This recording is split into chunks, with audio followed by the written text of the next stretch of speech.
Masih segar juga di otak kita soal isu matahari kembar nih. Ya. Apakah isu itu punya kaitan juga dengan kondisi saat ini di internal TNI yang satu menginginkan mutasi imbas isu pemakzulan kemarin kan, yang melibatkan Pak Tri juga. Di sisi lain kubu yang menganggap tidak perlu ada mutasi sehingga ada perlu diredam. Nah, kira-kira itu juga berpengaruh ke ini isu mutasi ini atau maksudnya ada dampaknya ke situ? Ya, patut diduga ada loyalitas ganda kan. Anda ingat nggak betapa perwira didik atau peserta pendidikan Sespimen, sekolah pimpinan menengah Polri mengunjungi Jokowi. Soan. Iya. Saya akhirnya berpikir begini ya. Ini semua sedang setor nama. Ya, setor nama karena masih berharap kalau satu ketika terjadi sesuatu dengan Presiden Prabowo Subianto berhalangan tetap misalnya, kan Wapres ini naik, jadi kira-kira nitip nama, ya kan? Maka itu di lingkungan semuanya organisasi sipil, militer, termasuk di kepolisian, bisa jadi masih ada yang loyalitas terhadap Jokowi, kemudian juga separuh. Jadi main dua kaki lah ya. Nah ini kan nggak boleh terjadi. Makanya Presiden SBY, Presiden ke-6 gitu kan, mengingatkan soal matahari kembar ini. Mengingatkan loh. Jadi dia kan sudah mengingatkan, ini nggak bisa yang seperti ini. Kok masih ada cawe-cawe? Tapi kan gini juga, Bung, jangan lupa juga, sebelum para menteri-menteri itu, Prabowo itu juga beberapa kali tuh sowan ke rumahnya Jokowi. Iya, ngebakso bareng kadang. Apakah itu tidak menjadi salah satu bukti bahwa Prabowo jangan-jangan masih tergantung sama Jokowi? Begini ya, setelah pertarungan yang sangat keras selama 2 kali pilpres, lalu Prabowo diangkat menjadi Menteri Pertahanan, ya, itu satu poin bahwa Prabowo merasa utang budi yang pertama dijadikan Menhan. Yang kedua, ini tentara loh, yang seperti saya bilang, semuanya lulusan akademi TNI itu berharap bintang 4. Walaupun kemudian kehormatan, ya kan? Ya paling enggak udah bintang 4. 2. Yang ketiga adalah dibantu dalam pilpres. Nah, jadi ini menurut saya hutang budi yang tidak bisa serta-merta seperti membalikkan telapak tangan. Lunas langsung gitu, nggak bisa juga gitu. Oh, nggak bisa. Tapi mau sampai kapan begini?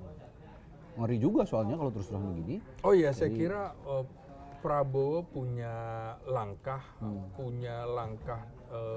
dari teknik, taktik maupun strategis. Kapan dia akan berbalik arah dan segala macam. Kita hitung nih. Berbalik itu maksudnya gimana? Jadi berseberangan. Nah, gitu. begini ini kan sudah kira-kira 6 bulan nih. Kayak main bola nih ya, main bola. Prabowo ini terlalu banyak goceknya. Muter-muter nggak nendang-nendang ke gawang. Salah-salah nanti bolanya diambil pemain lawan. Kemudian menjadi gol sendiri. Pemain lawannya siapa? Pemain lawannya pura-pura nggak tahu lagi kan? Enggak, saya nggak tahu apa dari Bang Muhammad nih.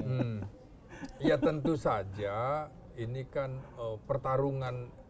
dalam pertarungan politik tetap saja Prabowo ada bertarung dengan Jokowi. Oh gitu. Nah ini kan musuh dalam selimut kan kira-kira gitu. Jokowi kan tidak bisa Anda buka selimut emang langsung begini kan pelan-pelan juga dari bawah. Ngintip dulu gitu ya. Dari bawah.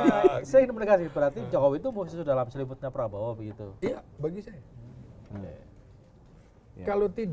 Kalau tidak misalnya ya, buat apa dia mengambil alih pansel KPK, menentukan komisioner Komisi Pemberantasan Korupsi. Buat apa juga Jokowi buru-buru melantik Hasan Nasbi itu menjadi juru bicara presiden pada 19 Agustus 2024. Padahal kan tinggal 2 bulan lagi Prabowo dilantik. Ini juru bicara untuk siapa? Menurut saya etika politiknya Jokowi itu nggak ada. Ini kan harusnya seperti itu. Sama dengan betapa Hasan Nasbi juga itu nggak tahu malu. Makanya menurut saya dia tidak diberikan akses. Kalau udah mundur. Juru bicara tapi tidak diberikan akses, makanya blunder-blunder terus. Artinya apa? Tidak diberikan akses. Oh, Prabowo nggak percaya dia. Tapi kok dia mundur nggak dikasih sama Prabowo Iya. katanya. Bung, ini kan budaya basa-basi Jawa, Bung. Oke. Nah, jadi begini ya. Mentang-mentang bukan orang Jawa. Nah, gitu. Jadi kan kira-kira gini ya, ketika Prabowo sudah menunjuk Menteri Sekretaris Negara, Ya. Wakil Menteri Sekretaris Negara, Wakil Menteri Komunikasi Digital, Digital. menjadi juru bicara. Artinya gimana sih menerjemahkan, lu tuh udah nggak gue butuhkan. Ya. Kemudian dia mundur, kan mundur nih. Wow.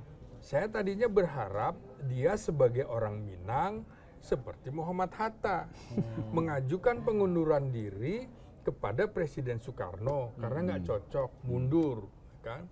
Bung Karno mengulur-ulur waktu terus, Ya. mengulur-ulur waktu terus, kemudian meminta Hatta tetap kembali jadi wapres. Dia menunjukkan bahwa ini adalah emas 24 karat. Dia tunjukkan integritasnya. Nah, kemudian dalam kasus Hasan Nasbi ini, Artinya Hatta tetap mundur itu kan, Mundur. meskipun ditahan kan. betul mundur kan. Padahal itu tawarannya wapres ya. Iya, memang wapres tetap nggak mau kan. Nggak mau. Hasan Nasbi yang orang Minang seperti juga Muhammad Hatta ini menunjukkan bahwa dia kaleng-kaleng. Kalau tadi emas 24 karat, ini kaleng-kaleng karatan. Kok tiba-tiba masuk lagi? Oh iya serius nih saya bilang. Gitu.